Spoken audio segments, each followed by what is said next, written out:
Live from our 7 Tasmania studios, your nightly news with Kim Miller begins now. Good evening, everyone. First tonight, tactical police have staged a dramatic takedown at a Tasmanian service station.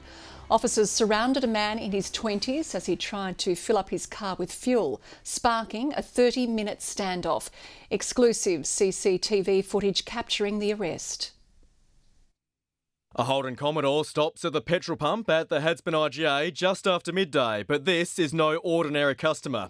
It's a 29-year-old man wanted by police who swoop as the car sits idle at the pump. Blocking a way forward, armed tactical police burst from the van, even carrying jerry cans, as they surround the suspect and launch their takedown. The driver of another Holden on the other side of the pump is led away as police target their main man. Blokes come out from everywhere, shot again, with guns and...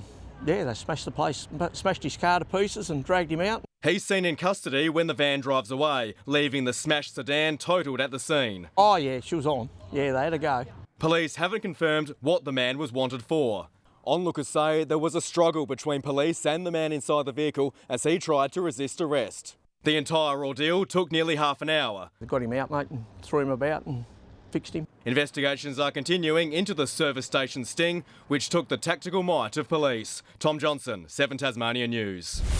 Cold temperatures and icy conditions are causing hazardous road conditions across the state. 2 crashes in the Central Highlands prompting police to urge motorists to take extra caution. An icy Tasmanian morning led to this car crashing at Arthur's Lake. Police say it collided with a fully laden log truck, which was stuck halfway up the hill at Poatina Road.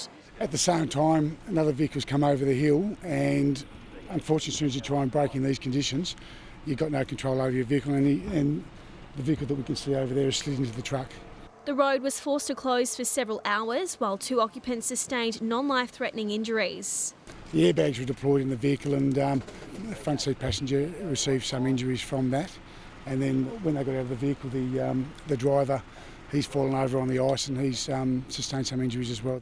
An earlier vehicle rollover at Maina also saw a young man transported to hospital. A lot of people come up here and think that it's okay to drive a little bit more recklessly so they can skid around and do all sorts of things. And we had an incident this morning where a young lad was doing that and ended up rolling his car several times. Icy roads contributing to both crashes. It's the warmest part of the day here in Maina, but temperatures are still sitting at 0 degrees and the cold conditions are only set to continue. The Weather Bureau says parts of the state can expect temperatures well below average for the rest of the week. Police are continuing to urge caution in these cold conditions, with black ice becoming more prevalent. The constant message is that, drive to the conditions, but the big one for us up here is have a vehicle that's appropriate to the conditions as well. And, we've got signs at the end of the roads. They need to be obeyed. Conditions are also wreaking havoc for city dwellers. Slippery roads are a perennial problem in Tasmania, obviously, with our climate. Under these conditions, you need to slow down, be ultra vigilant and watch out for these potential hazards. Vigilance behind the wheel is a non-negotiable, with more ice expected over the coming days. McKenna Bailey, 7 Tasmania News. And the Central Highlands wasn't the only danger zone on our roads, with 2 vehicles crashing on the East Tamar Highway at Mount Direction.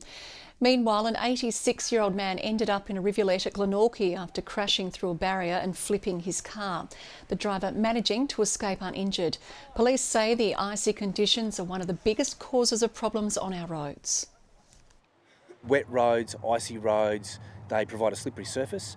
When drivers lose traction, they don't have control. Police are also reminding drivers to use their headlights when visibility is poor. Our nurses say they've been left with little choice but to walk off the job, with the Health Department yet to implement solutions to the staffing crisis. Nurses and midwives at the Royal Hobart Hospital will strike for half an hour next Wednesday, having long raised concerns about workload and staffing levels. They've engaged with us around our solutions, but haven't made any commitments at this point. Look, we think they've got the ability to come back and put some things on the table. We just don't know what they are yet. I think lives are being put at risk every day, and it's really sad. We come to work to try and help people when they're at the most vulnerable, and if we can't protect them when they're at their most vulnerable, I mean, what are we doing? Asked about the potential for strike action today, Liberal MP Madeleine Ogilvie said she values the work health staff do and conversations are underway in an attempt to avert the pending strike. The number of people in Tasmanian hospitals with COVID continues to rise, with 184 currently admitted. 55 of those are being treated specifically for the virus. Active cases remain above 10,000. The pandemic's not over. We're in the midst of winter. We've got high cases of COVID, high cases of the flu. All 4 major hospitals are at the highest level of their COVID escalation plans. Virtual visits to patients are currently being encouraged over in-person meetings. A Hobart business has been damaged after a blaze last night. Fire crews were called to the Kingston dry cleaners, outside Hobart just after 7:30, extinguishing the blaze in 20 minutes. Authorities have determined it was accidentally lit. The university's Space Observation Network has been given a boost with the donation of a new telescope mount. The new technology firms our status as a leader in space domain awareness. One small step for the UTAS space program, but a giant leap for our space awareness potential. Space tech company Hensoldt is donating a new telescope mount to the Greenhill Observatory. What's special about this mount is how fast it can rotate the telescope. So when we want to track objects that are in low Earth orbit, like satellites, they move across the sky really quickly. It's a boost for UTAS students who get more hands-on experience. They get skills that they don't get if someone just sort of hands them a bit of data over the internet that they can sort of play with. But it's more than just an educational tool.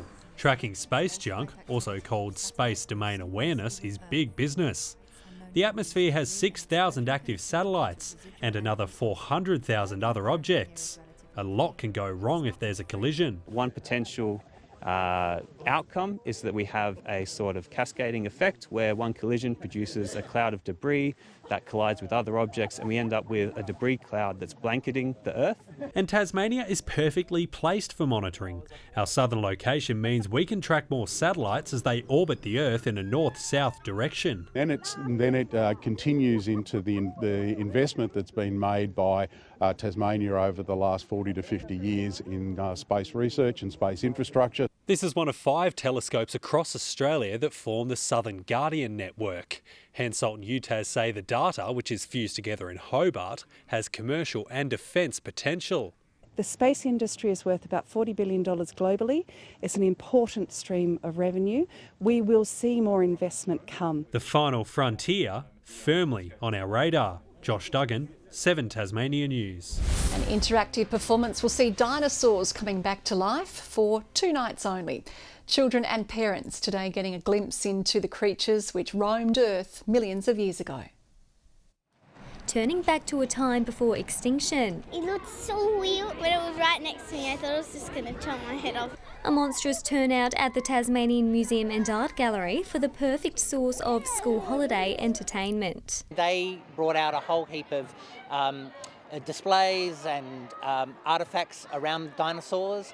Thought it'd be a great day out because they all obviously love dinosaurs. The crowd filled with many tiny but highly enthusiastic paleontologists. Most of them eat meat and some eat plants. The Dinosaur Petting Zoo, a preview into Earth's prehistoric world production, hitting Hobart's Theatre Royal over the next 2 nights, bringing a unique kind of Jurassic experience. The show is really immersive. You get brought into the world of the dinosaurs on land and under the sea. Organisers say it's an entertaining and informative experience for everyone. It's really good to have conversations around, what kind of environment the dinosaurs lived in. One of the performances was originally cancelled but has since been brought back due to staggering ticket sales. Organisers urging Tasmanians to get in quick before they miss out. Brianna Boylan, 7 Tasmania News. The Bubbles and Bargains fundraising event is returning to Hobart for a second year. Champagne and pre-loved racks of clothing will be up for grabs. The fund's helping to level the employment playing field. Dress for Success supports women to achieve economic independence through employment. We do that through our signature interview and event styling services. Clothing can make such a difference. Not only clothing, but also the education that Dress for Success provides. The fundraiser will take place at the Henry Jones Art Hotel this Saturday, with organisers hoping to raise more than $6,000. American supermarket giant Costco is scoping Hobart as a possible location to open a warehouse.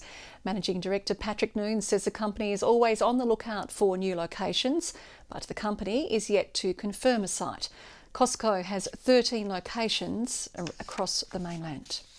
Losing the first 13 games of the season, the Diamondbacks men's side have turned things around with 2 consecutive wins, defeating the Northwest Graduates 3-2. Young star Max Johnston dominated the field with a hat-trick. We had heaps of confidence going into the game on the weekend after the win over Derwent, and you could see it even in the warm-up. The guys were really up and about. The women's side also securing a 3-2 victory over Northwest. Madison Clark winning the match for the team with a penalty goal in the final quarter. Oh, great finish. Well done. The men's side will take a break this weekend as some players head to the Under-21 Nationals. Good evening. Well, the numbers are in for today and they're not very pretty. Hobart, a top of 9. Launceston and Devonport 11. Burnie, a high of 10. Butler's Gorge and Liaweenie hit our low of -6 as all temperatures drop below average. St Helens, Smithton and the Bass Strait Islands 12 degrees. Lowhead and Friendly Beaches 11. Strawn and Ooze 9. Grove 8. Liaweenie a top of 2. Clear skies over the north and west today with some stratocumulus evident onshore over the southeast. The low cloud off our east coast also directed over the southeast of the mainland. A little low-level cloud drifted over South and Western Australia. Tomorrow the strong high remains so, directing most of the nation's weather. A cold front well to the west and there is a trough forming over central Queensland.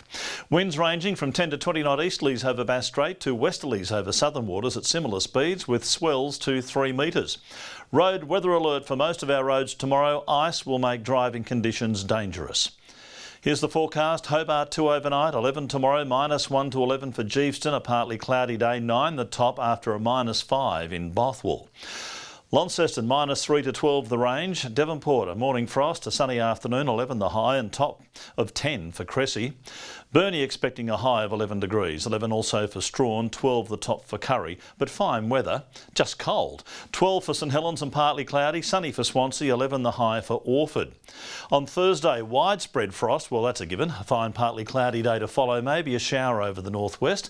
Another mostly fine day on Friday, the chance of a scattered shower over the north and overnight temperatures recovering a little into Saturday, mainly fine except for a shower again over the north and northwest. Showers increasing for Perth tomorrow, partly cloudy in Adelaide and 14. A frosty start in Melbourne.